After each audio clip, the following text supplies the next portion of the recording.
24 को मंगला जुलूस के दौरान जो मृतिका है, एक नाबालिग बच्ची है, वो मंगला जुलूस के बाद मिसिंग पाई गई।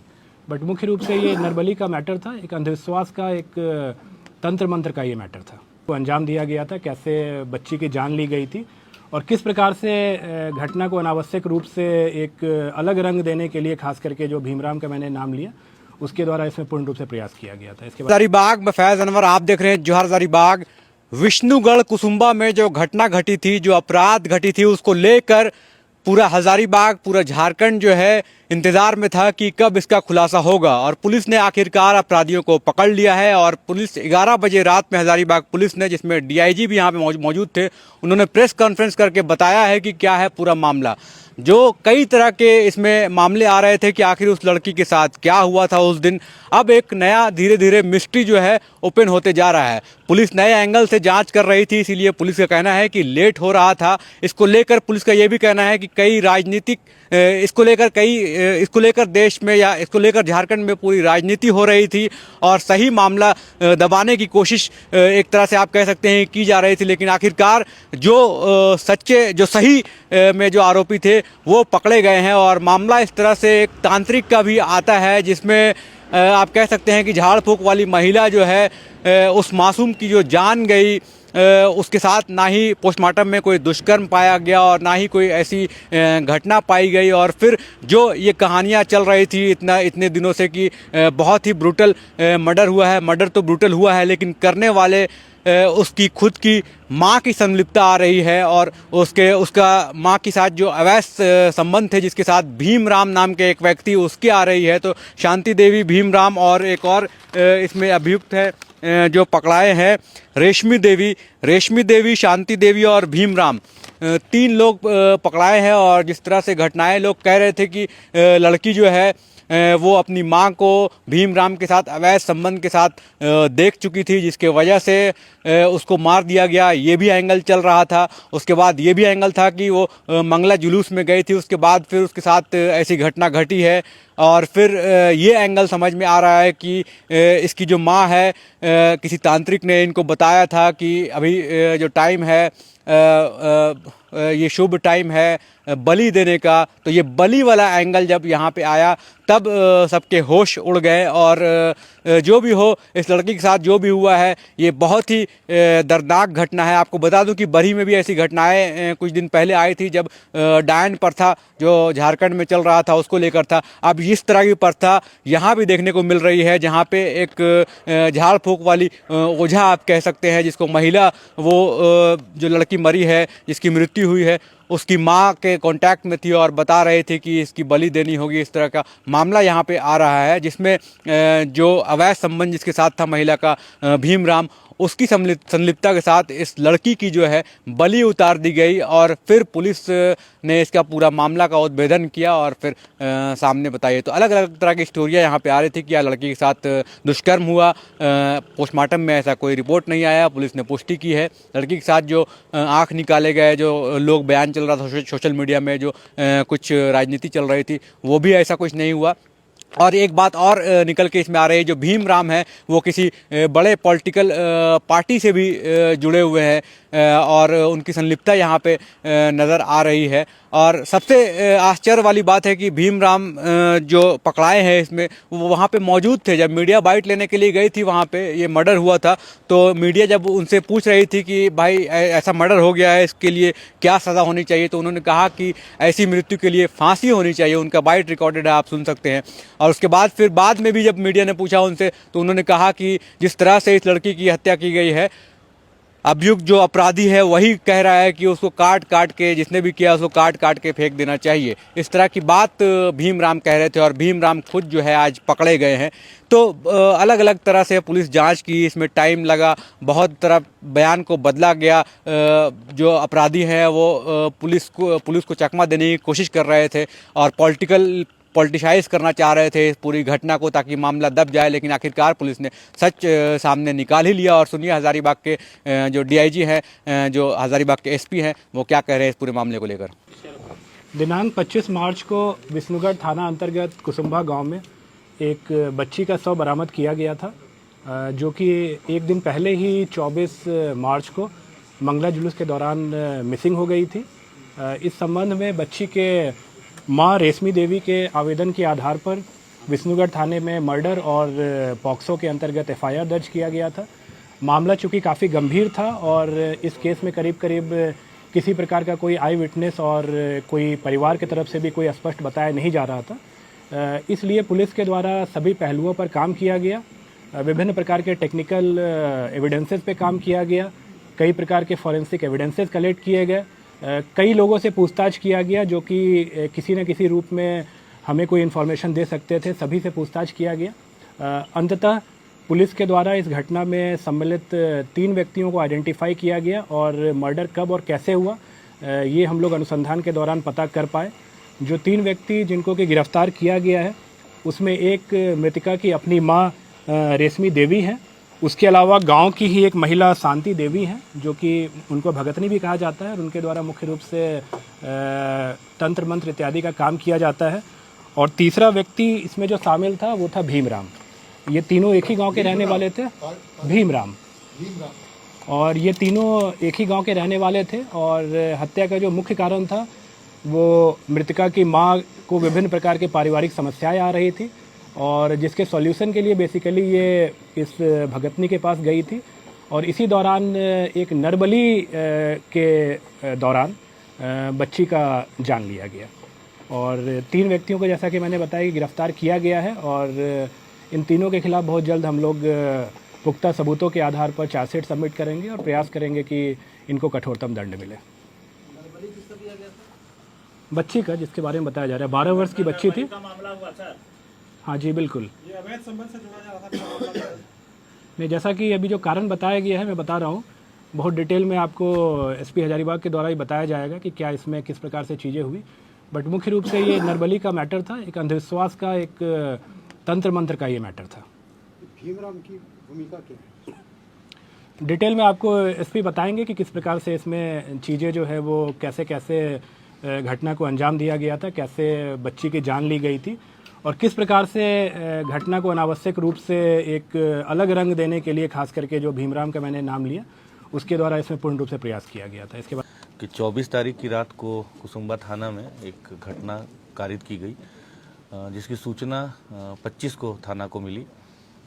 24 को मंगला जुलूस के दौरान जो मृतिका है, एक नाबालिग बच्ची है, वो मंगला जुलूस के बाद मिसिंग पाई गई। गांव के कुछ लोगों को ये बताया गया कि घर के सदस्यों के द्वारा कि ये मंगला जुलूस के बाद से कहीं गई है, मिल नहीं रही है और उसको ढूंढने का प्रयास किया गया। कुछ हद तक गांव के कुछ लोग इसमें इन्वॉल्व हुए उसको ढूंढने में। अगले दिन तक बॉडी या वो बच्ची नहीं मिली, तो फिर जब अगले दिन उसका मृत शरीर के बारे में जानकारी प्राप्त हुई, हम लोगों ने एफआईआर किया। इसमें मुख्य रूप से 3 मेन अक्यूज्ड अभी तक सामने आए हैं। इसमें एक खुद उसकी माँ है रेशमी देवी, दूसरा भीमराम है और तीसरी एक जो तंत्र मंत्र करती हैं, ओझा गुनी जिसको भी कहते हैं, एक महिला है शांति देवी।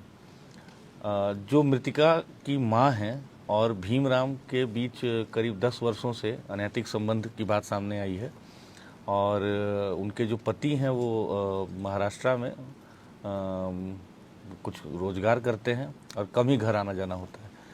मृतिका के जो बाकी भाई बहन हैं वो भी उनको अपने पिता के नज़र से ही देखते हैं और एक तरह से उस परिवार के ऊपर भीमराम का कंप्लीट होल्ड जैसा है।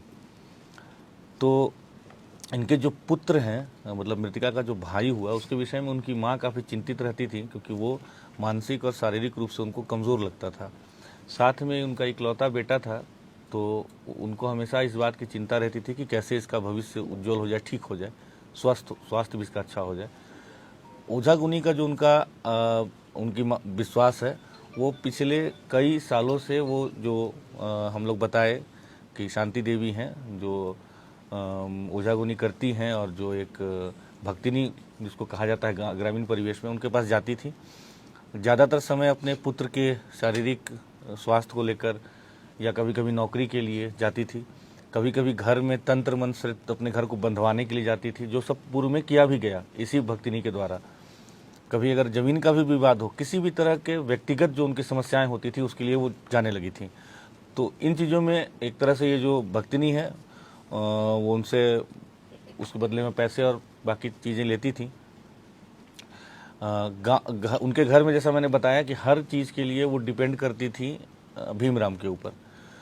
तो घटना के दिन भी जब ये अपनी मृतिका के साथ, छोटी बच्ची के साथ और भीमराम के साथ उनके घर गई, वो भक्तिनी के घर गई, तो उनके घर में एक छोटा सा, जिसको वो मंदिर कह रहे हैं, उसको धरती माता मंदिर या मनसा देवी मंदिर भी कहा जा रहा है, तो उस मंदिर में इनको बुलाया गया। हालांकि माँ बेटी दोनों दरवाजे से गई, लेकिन जो भीमराव था उसके विषय में बता रहे हैं कि वो पीछे का जो छोटा सा बाउंड्री होता है उसको कूद करके छुप करके आया।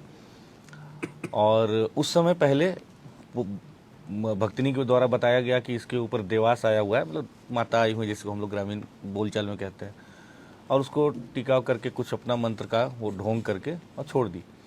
बच्ची वापस से आकर के और जो मंगला जुलूस था उसमें पार्टिसिपेट करने लगी, और भक्तिनी के द्वारा बताया गया कि आप दोबारा से आइए, इसको लेके अच्छे मुहूर्त वगैरह के बारे में बताते हुए कि 9:30 बजे के 9 बजे के आसपास के बाद आना है। जब दोबारा से गए तो, और साथ में ये भी बताया गया कि जो हम आज करेंगे, इसका इलाज करेंगे, जो बलि हम देंगे, उसमें हमको एक मेल पुरुष का जरूरत पड़ेगा। तो मृतिका की माँ इस काम के लिए भीमराम को दोबारा अपने साथ लेके गई और मृतिका को भी लेके गई। उसको, बच्ची को पहले बताया गया कि उसको वहाँ बिठा करके वो मंदिर में, जो छोटा सा है, उसको मंदिर तो कहा जा रहा है जो भी, तो वहाँ पे बिठा करके उसको पूजा वूजा किया गया, टीका उका कुछ किया गया।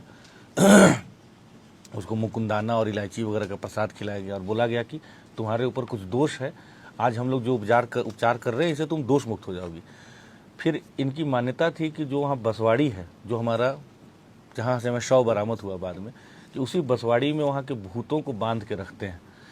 ये कह करके इसको वहाँ ले गए और फिर वहाँ इसको लेटने के लिए कहा गया, और उसके बाद उसका भीमराम के द्वारा इसका गला दबा करके इसकी हत्या की गई। साथ ही उसको, जो उसको कॉलिंग स्टिक कहते हैं, उसकी मदद से आप सब जानते हैं कि इंसर्शन किया गया ब्रूटली, और उसका सर फोड़ करके उसका खून लिया गया। तो ये सारी जो कृत्य हुआ है, इसमें हम लोगों के पास काफ़ी पुख्ता एविडेंस और जो सूचना भी प्राप्त हो रही थी और एविडेंस भी हम लोगों को मिला। सबको हम लोगों ने अरेस्ट भी किया और हम लोग इस केस को बहुत गंभीरता से ले रहे हैं।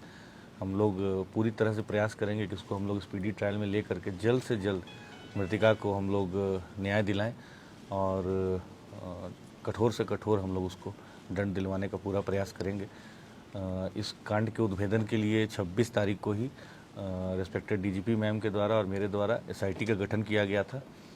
उस एसआईटी में शुभम थे जो प्रोफेशनल आईपीएस हैं, साथ में एसडीपीओ विष्णुगढ़ थे, इंस्पेक्टर विष्णुगढ़ थे, 2 प्रोफेशनल डीएसपीज थे, कई और अन्य पदाधिकारी भी थे। साथ में कई और अन्य पदाधिकारियों ने इसमें काफ़ी सक्रिय भूमिका निभाई। इसमें सदर एसडीपीओ अमित आनंद है, साथ में वरीय पदाधिकारियों का भी लगातार हम लोग को निर्देश मिला। तो इन सब के कारण हम लोगों ने इस कांड का उद्भेदन किया है, सभी लोगों की गिरफ्तारी कर ली गई है। जो विधि सम्मत सारे प्रोसेस हैं फॉलो किए गए हैं, आगे भी किए जाएंगे, और इस विभत्स घटना का हम लोगों ने उद्भेदन किया। आप लोग जानते हैं कि घटना कारित होने के बाद ये भीमराम ही है जिसने कि इस घटना को कई तरह के कलर देने की कोशिश की। बार बार वो पुलिस को गुमराह करने के लिए, इन्वेस्टिगेटिव एजेंसी को गुमराह करने का प्रयास करता रहा, but finally on the basis of very good evidence हम लोगों ने तीनों को आज अरेस्ट किया है। हाँ, जो जिसको मैंने बताया उसको तंत्र मंत्र की भाषा में संभवतः कॉलिंग स्टिक कहते हैं। तो ऐसी मान्यता है, हाँ, कॉलिंग स्टिक। तो ये जो वहाँ जो ये भक्तिनी है, जो लेडी है, अक्यूज्ड लेडी, उसके हिसाब से जो नरबली देना है वो एक कुंवारी लड़की का ही होना चाहिए। साथ में उसने ये भी उसकी माँ को कन्विंस किया कि तुम्हारी जो लड़की है ये इस पे देवास आया हुआ है। तो दोनों तरीके से उसने कन्विंस किया। अगर अपने बेटे का भला चाहती हो तो कुंवारी लड़की का, और आप लोग ध्यान देंगे कि वो जो तारीख है वो अष्टमी और नवमी का तारीख है। तो उसमें जो कॉलिंग स्टिक का कॉन्सेप्ट ये होता है कि उससे वो कुछ विधि करते हैं और फिर उसको उस तरह से ब्रूटली वो किया जाता है।